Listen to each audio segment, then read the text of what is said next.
Je vais rajouter des oignons frits. Il a pas du tout l'air convaincu. J'ai pas envie. Mais c'est quoi ce découpage d'avocat? Personne ne fait ça. C'est tellement bon les spéculoos. Donc bah, j'y crois très peu. Voilà, j'y crois à 1%. Coucou, j'espère que vous allez bien. On se retrouve dans une nouvelle vidéo et aujourd'hui je suis crevée. Voilà, donc si jamais je bug en racontant le principe de cette vidéo, ne m'en voulez pas. En fait, en ce moment, je fais des formations pour ma création d'entreprise. Je vous ai raconté tout ça sur Instagram. D'ailleurs, si vous voulez me suivre là-bas, n'hésitez pas parce que je vous raconte ma vie un peu tous les jours et j'adore. Et c'est pas du tout ce que je voulais dire. Voilà, je vous ai même pas encore dit c'était quoi la vidéo du jour en fait. Aujourd'hui on se retrouve pour faire la deuxième édition de la vidéo où je teste des recettes véganes de TikTok. Vous me l'avez réclamé après la première édition, donc c'est parti, c'est ce qu'on va faire aujourd'hui. On va retester 3 recettes, dont 2 où j'y crois vraiment pas, mais bon, c'est pas grave, si ça marche ça serait la révolution.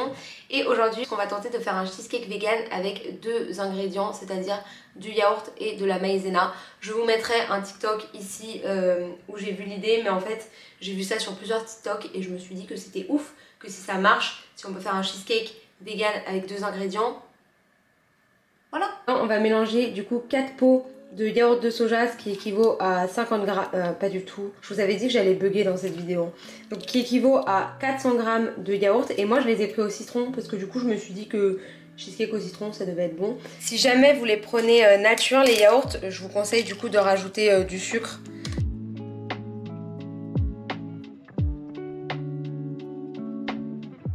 Et maintenant on va venir ajouter la maïzena et donc pour 400 g de yaourt j'ai fait un petit produit en croix pour savoir il me fallait combien et c'est 32 g de maïzena.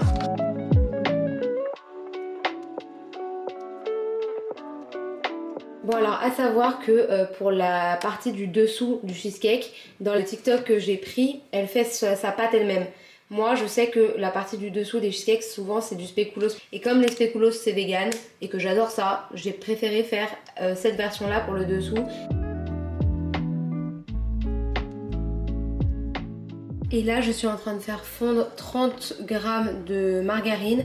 En fait je voulais en mettre plus mais comment vous dire qu'hier mon copain a fait un gâteau au chocolat. Voilà dans quel état j'ai retrouvé le pot avec juste ça en plus. Du coup j'ai gratté au max pour récupérer et voilà. On est reparti pour un tour de mixage maintenant que j'ai rajouté la margarine fondue.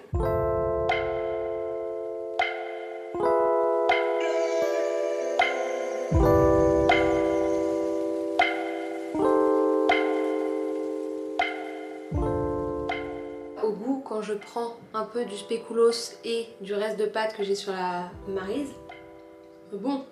Maintenant, est-ce que ça va donner la texture qu'on souhaite? Grande question. C'est tellement bon les spéculoos. Dites-moi si vous aimez ça en commentaire. Bon et on est parti pour enfourner ça à 180 degrés pendant 50 minutes apparemment. J'ai sorti la bête du four. Comme vous pouvez voir à côté je suis en train de me faire à manger parce qu'il est 20h11. Du coup je l'ai bien laissé 50 minutes. Je vais le laisser refroidir. Peut-être que je vais même le laisser pendant la nuit au frigo pour qu'il devienne frais. À voir. Pour vous montrer, je les ai coupés parce que j'étais en train d'essayer de prendre une photo pour Insta. Mais franchement la texture a l'air pas mal donc j'ai hâte de goûter ça. Bon, nous sommes le lendemain. On a mon copain qui va faire ce crash test de cheesecake avec moi mais il a pas du tout l'air convaincu. J'ai pas envie. Bah déjà je vous montre la texture. Wow. Pour moi ça fait plus flan que cheesecake. Bon vas-y chin. Chin. Bah je trouve ça pas mal du tout. Bah ouais on dirait plus un flan au citron quoi qu'un cheesecake. C'est pas de cheesecake mais franchement c'est pas mal hein. Oh non. Et je vous jure, j'y ai pas cru. Hein. Mais en fait, faut vraiment bien le laisser refroidir. Franchement, si vous voulez un truc qui se rapproche un peu avec 4 ingrédients, direct. Hein. Ouais, c'est pas mauvais. C'est facile à faire et tout. Je suis vachement fière. C'est bon. Par contre, j'ai peur pour la suite. Hein. Je sais pas quand est-ce que je ferai la prochaine recette, mais dans 2 secondes pour vous, donc à tout de suite. Recoucou, j'espère que vous allez tous très bien. Nous sommes bien plus tard que le début de cette vidéo où j'ai fait le cheesecake puisque nous sommes le 31 mai. On voit rien mais c'est pas grave et ce midi on va tenter de faire les fameuses pâtes qu'on voit partout sur TikTok qui sont des pâtes avec du pesto d'avocat. Donc nous avons les avocats, nous avons le basilic, nous avons pas beaucoup de pâtes mais je pense que ça va aller et nous avons mon copain à côté qui est là parce qu'il voulait absolument goûter cette recette. Donc c'est parti, on y va mais je pense que ça peut que être bon ça. En vrai ça peut que être bon. Oui, voilà. J'ai faim. Donc là, mais c'est quoi ce découpage d'avocat que tu nous as fait? Mais c'est grave mal découpé. Non mais personne ne fait ça. Personne ne fait ça.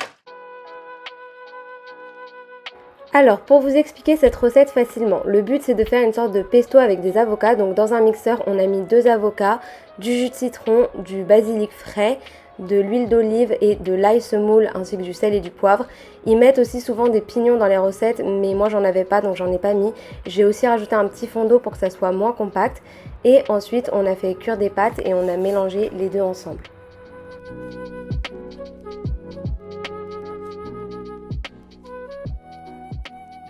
Bon, on s'est servi, donc je vous montre un petit peu à quoi ça ressemble. Et franchement, ça a l'air pas mal du tout. Ouais. Et là, j'ai faim. Donc, chin.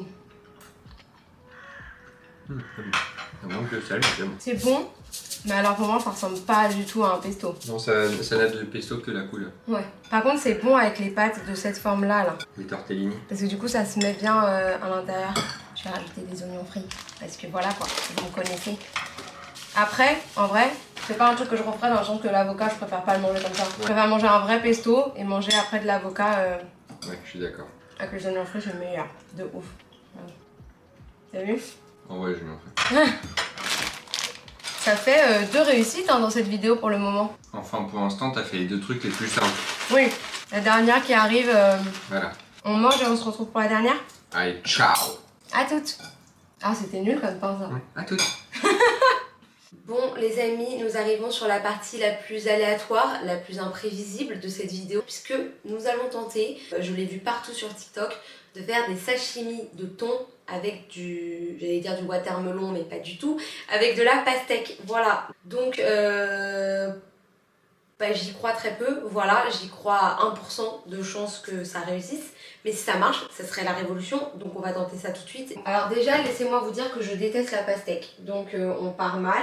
Je fais partie de ces rares personnes qui ne comprennent pas quand l'été, les gens mangent de la pastèque au lieu de manger du melon, parce que le melon c'est bien meilleur. En gros, il va falloir qu'on fasse mariner toute la nuit et après on le fera cuire demain. Et voilà, et comme mon copain vient demain, je fais exprès en fait de le faire ce soir. Comme ça, il va goûter. Comme je mange jamais de pastèque, je sais même pas comment découper ça. Ah, mais en fait, ça se découpe facilement, ça va. Ah, non, pas la peau en dessous, en fait.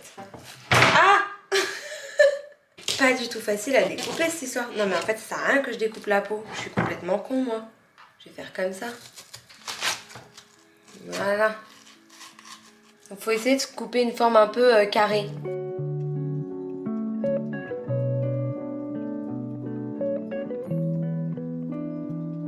De regoûter un bout de pastèque pour voir si je déteste. En fait, je déteste pas ça. Genre le goût ça va, mais la texture je déteste ça. Donc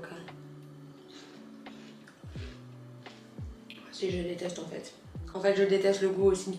J'ai l'impression de manger de l'eau solide, du coup je comprends pas, j'aime pas du tout. Dites-moi en commentaire si vous aimez la pastèque, mais je comprends pas. Maintenant, ce qu'il faut faire, c'est rajouter de la sauce soja. Nulle part, j'ai vu des quantités, donc on va le faire comme on peut. On va aussi mettre de l'huile de sésame. Ça, je pense qu'il n'y a pas besoin d'en mettre trop parce que l'huile de sésame, c'est assez fort. Donc on va en mettre 1 cuillère à soupe.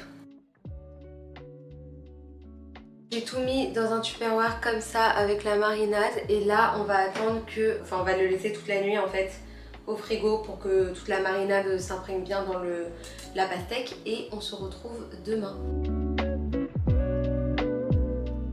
Bon les amis, nous sommes le lendemain, on dirait que je n'ai pas, qu'on n'est pas du tout le lendemain parce que j'ai la même robe et tout. Je l'ai laissé toute la nuit et là maintenant il va falloir les mettre à cuire au four pendant à peu près 50 minutes il me semble.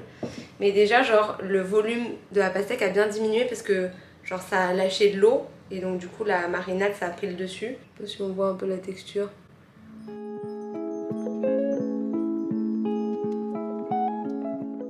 Je les ai sortis du four, je les ai remis dans la marinade et mis au frigo pour que ça refroidisse. Et maintenant on va entourer de graines de sésame. Il y en a certains qui ont une texture vraiment ramollie qui fait bien poisson cru.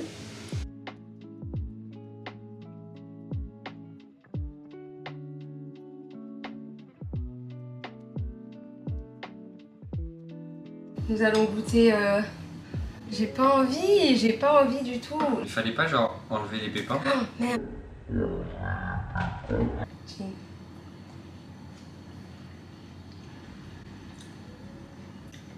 Je suis archi dubitative. On sait pas quoi dire. En fait c'est pas mauvais parce que ça a le goût de l'huile de sésame et de la sauce soja. Et de la pastèque. Tu trouves que c'est encore le goût de la pastèque? Moi je trouve pas trop. Je vais goûter avec un peu de riz. En fait le truc c'est que ça a pas le goût de thon quoi. Ça a l'aspect mais pas... Donc c'est bien pour faire illusion, genre on en mange. Mais c'est pas dégueu. Hein. Franchement je pensais que ça serait bien pire. Moi j'y croyais. Bon, je t'ai validé à moitié. On n'a pas un vrai plaisir à en manger, mais c'est pas dégueu. Non, c'est pas dégueu voilà. du tout. Du coup, si jamais vous tentez ces recettes, je ne prends pas la responsabilité déjà. C'est TikTok la responsabilité. Et en tout cas, si jamais cette vidéo vous a plu, que vous voulez une 3e édition, on ne sait jamais, bah dites-le nous, enfin dites-le moi, mettez des pouces en l'air, commentez, abonnez-vous et voilà, je vous fais de gros bisous, à la semaine prochaine, ciao.